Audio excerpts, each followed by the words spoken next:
The first thing I noticed wasn't the bear itself, but the fact that its fur had been wet combed into a straight, unnatural part down the center of its spine, glistening with a substance that smelled unmistakably like cheap lavender shampoo. I work as a timber cruiser in the Northern Cascades, a job that requires me to hike miles off the established trails to estimate lumber volume for future sales. It's solitary work that demands a certain level of comfort with silence and the knowledge that you are effectively removed from the food chain. You get used to finding weird things in the deep brush, old rusted cars, illegal grow ops, the occasional animal carcass. But biological anomalies are usually the result of disease or decay, not deliberate design. I was working a block in Sector 4, a drainage basin that hadn't seen human foot traffic in at least a decade, when I found the black bear sow. She was slumped against the base of a cedar tree, breathing shallowly.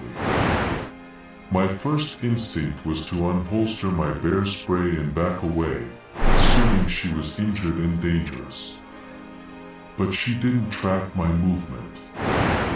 I watched her for 10 minutes through my binoculars, and that's when the details started to resolve into something nauseating. She wasn't just injured, she was drowsy. And she had been modified. Her claws had been filed down to blunt, pink nubs. The coarse hair around her ears had been trimmed with scissors, leaving jagged, pale skin exposed. A bright red nylon ribbon was tied in a complex bow around her neck, cutting deep into the fur. I should have turned back, but the sheer absurdity pulled me forward. I followed a trail of dragged earth away from the bear, leading down into a steep ravine. The air grew heavy, not with the scent of pine or rot, but with a cloying, chemical floral perfume. At the bottom of the ravine, hidden under a canopy of vine maple, I found a clearing that looked like a grotesque parody of a salon. A heavy steel operating table, likely stolen from a veterinary clinic, was bolted to a poured concrete slab. Beside it were buckets filled with soapy, bloody water, piles of shaved animal fur, and industrial grooming tools, horse shears, metal combs, and heavy-duty nail files. A wet, rhythmic rasping sound froze me in place. I crouched behind a nurse log, peering through the ferns. A man was standing at the table, his back to me. He was massive, wearing a homemade suit of thick, bite-proof canvas and heavy welding gloves. Strapped to the table with heavy leather belts was a mountain lion. The cat was conscious but lethargic, eyes rolling back in its head. The man was humming a low, tuneless melody as he ran a wire brush through the cougar's tawny coat. He wasn't hurting it, he was grooming it with a terrifying, tender obsession.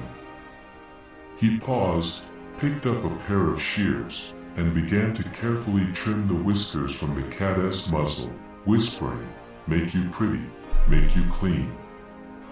The realization of the physical strength required to casually restrain and manicure an apex predator made my stomach turn over. Then, the wind changed. The man stopped humming. He didn't turn around immediately. He just set the shears down on the metal table with a deliberate clink and took a deep breath, tasting my scent. I didn't run. Running triggers the chase instinct in predators, and I knew instantly that this man was the apex of this valley. I backed away, step by silent step, for 100 yards before turning and hiking at a punishing pace back to my truck. I drove until I hit the county highway, my hands shaking so hard I could barely grip the wheel. I never reported the location, I told my supervisors the terrain was unstable and the timber worthless.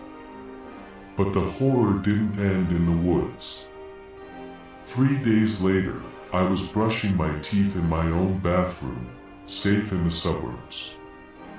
I turned my head to check a scratch on my neck and froze. Woven into the hair at the very nape of my neck, a spot I couldn't see without a double mirror, was a small, intricate, perfect braid, tied off with a piece of red nylon thread. I live alone. I sleep alone. I never felt him touch me. Permission to use this story. You may use this story only if you state that the creator is Nightmare Horror House at the very beginning of your video or post. Failure to credit Nightmare Horror House will result in a copyright claim.